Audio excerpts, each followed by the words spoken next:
नमस्कार साथियों, आप सभी का स्वागत है। और आज की इस वीडियो में हम लोग लुसेंट की क्लास को आगे कर रहे हैं। इससे पहले हमने जो क्लास की थी वो बहुत ही ज़्यादा इम्पोर्टेंट थी। अब हम आगे कर रहे हैं, तो उम्मीद करूँगा कि आप सभी इसको पूरा देखिएगा अच्छे से। इम्पोर्टेंट चीज़ें हम करवा रहे हैं, तो चलिए हम लोग स्टार्ट करते हैं। हम सभी आपको बताते चलें कि भारत के इतिहास को कवर कर रहे हैं, जिसमें हम प्रागैतिहासिक काल के बारे में डिस्कस करने वाले हैं। तो चलिए पूरा का पूरा अच्छे से ध्यान दीजिएगा। जिस काल में मनुष्य ने घटनाओं का कोई लिखित विवरण नहीं होता था उसे प्रागैतिहासिक काल कहते हैं। ठीक है। उसके बाद हम आपको बताते चलें कि मानव विकास के उस काल को इतिहास कहा जाता है जिसका विवरण लिखित रूप में होता है, उसे हम लोग इतिहास कहते हैं। उसके बाद क्या है कि आदि इतिहास काल उस काल को कहते हैं जिस काल में लेखांकन के प्रचलन के बाद उपलब्ध लेख पढ़े नहीं जा सकते थे। वैसा काल जो लिख तो लिया जाता था लेकिन पढ़ा नहीं जाता था, उसे आदि ऐतिहासिक काल कहते हैं। उसके बाद क्या है कि ज्ञानी मानव का प्रवेश जो होता है ना, जो ज्ञानी मानव का प्रवेश आज से लगभग 30 या 40 हजार वर्ष पहले हुआ था। पूर्व पाषाण युग के मानव की जीविका का मुख्य आधार शिकार था। कि पहले के जो लोग थे वो अपना जो जीवन यापन करते थे वो कैसे करते थे, क्योंकि उनका जो है शिकार ही एक जीवन यापन का था। ठीक है। आगे हम आप सभी को बताते हैं आगे कहानी क्या होता है। आगे कहानी ये होता है, ध्यान से देखिएगा आप लोग। आग का आविष्कार पूर्व पाषाण काल में एवं पहिए का आविष्कार नवपाषाण काल में हुआ। जो हमारा आग था ये आया पूर्व पाषाण काल में, पहिया जो आया गाड़ी घोड़ा नवपाषाण काल में आया। मनुष्य में अस्थायी निवास का प्रवृत्ति नवपाषाण में हुई तथा उसने सबसे पहले कुत्ता को पालतू जानवर बनाया। याद रखिएगा, सबसे पहले मनुष्य ने कुत्ता को पालतू जानवर जो है वो बनाया। ओके, ये क्वेश्चन आता है कि मनुष्य ने सबसे पहले किस जानवर को बनाया, तो पालतू कुत्ता को बनाया। ओके, आगे चलते हैं। जो कृषि है, कृषि का आविष्कार नवपाषाण काल में हुआ। आप लोग जानते हैं ना, जो कृषि है उसका जो आविष्कार है ये नवपाषाण काल में हुआ। ठीक है। आगे क्या है, प्रागैतिहासिक जो है वो अन्न उत्पादन स्थल मेहरगढ़ पश्चिम बलूचिस्तान में अवस्थित है। प्रागैतिहासिक कृषि के लिए अपनाई गई सबसे प्राचीन जो फसल थी वो गेहूँ थी। ठीक है। पल्लवराम नामक स्थान पर प्रथम भारतीय पूर्व पाषाण कलाकृति की खोज हुआ।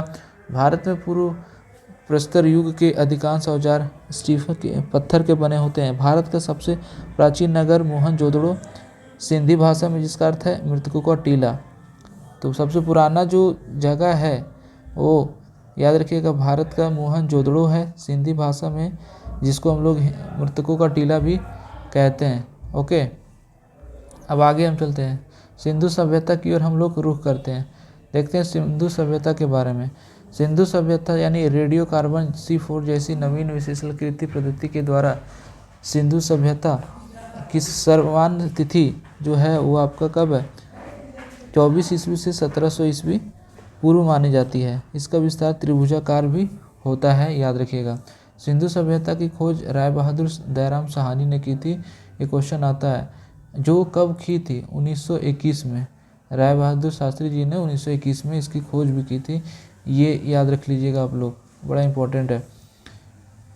सिंधु सभ्यता को प्रागैतिहासिक अथवा कांस्य युग में रखा जा सकता था। इस सभ्यता के जो मुख्य निवासी द्रविड़ भूमध्य सागर थे। अच्छा, सिंधु सभ्यता के सर्वाधिक जो पश्चिमी पूरा स्थल जैसे सूतक डोर हो गया बलूचिस्तान, पूर्वी पूरा स्थल आलमगीर है ना, ये है आपका।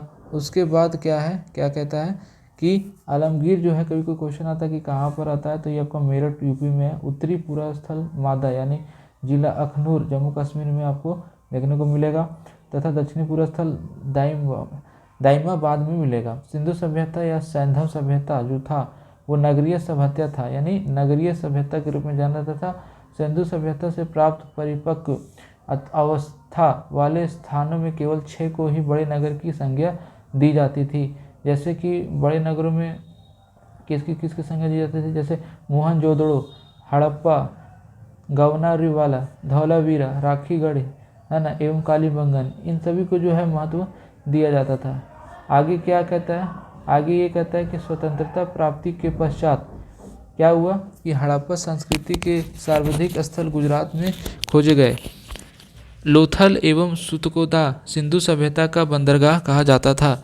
जूते हुए खेत और नक्शीदार ईंटों के प्रयोग का साक्ष्य कालीबंगन से प्राप्त हुआ है। ये भी इम्पोर्टेंट है, जो जूते हुए खेत है वो कालीबंगा से प्राप्त हुआ है। अच्छा, आगे क्या है? आगे ये है कि मोहनजोदड़ो से प्राप्त अन्ना नगर जो संभवतः सैंधव सभ्यता की सबसे बड़ी इमारत है।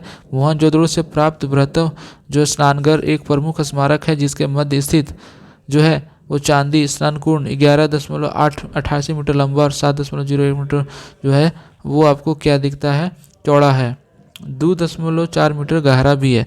अग्निकुंड लोथल एवं कालीबंगन से मिला है। कहाँ से मिला है? काली अग्निकुंड जो है लोथल याद रखिएगा, कालीबंगन से मिला है। मोहनजोदड़ो से प्राप्त एक सील पर 3 मुख वाले देवता की मूर्ति मिली है और उसके चारों ओर हाथी, गैंडा, चीता एवं भैंस का विराजमान है। ये सब चीज़ों को देखा गया है। अब देखिए क्या है, हड़प्पा की मोहरों पर सबसे अधिक एवं श्रृंगी पशु का अंगन मिलता है। मनके बनाने के कारखाने लोथल एवं चनहुदड़ो से मिले हैं। सिंधु सभ्यता की लिपि भाव चित्रात्मक है। यहाँ जो है यह लिपि दाईं से बाईं ओर लिखी जाती थी।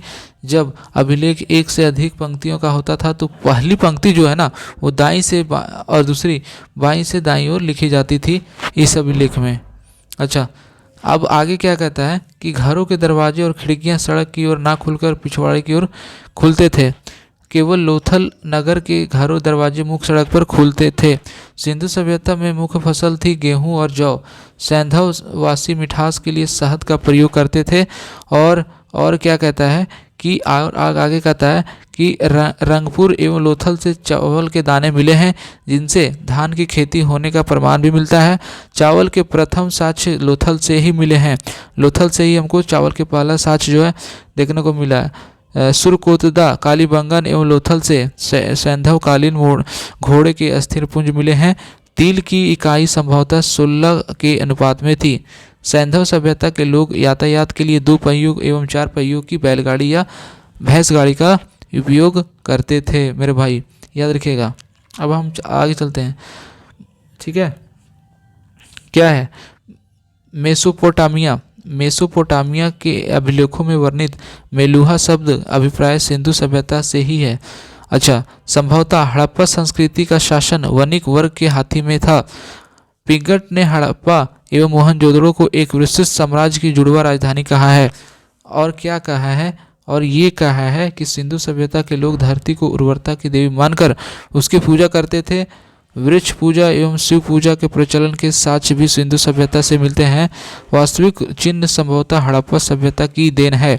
इस चिन्ह से सूर्योपासना का अनुमान लगाया जाता है। सिंधु घाटी के नगरों में किसी भी मंदिर के अवशेष नहीं मिले हैं भाई।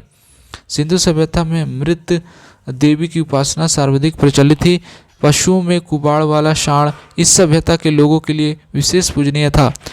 स्त्री मूर्तियाँ अधिक मिलने से एक ऐसा अनुमान लगाया जाता है कि सैंधव समाज संस्कृत जो कैसा था, ये आपका था मृत सनात्मक था। अच्छा, आगे क्या कहता है? आगे ये कहता है कि सैंधववासी सूती एवं ऊनी वस्त्रों का उपयोग करते थे। मनोरंजन के लिए सैंधववासी मछली पकड़ना, शिकार करना, पशु पक्षियों को आपस में लड़ना, चौपड़ के पास खेलना आदि संदर्भों का प्रयोग करते थे।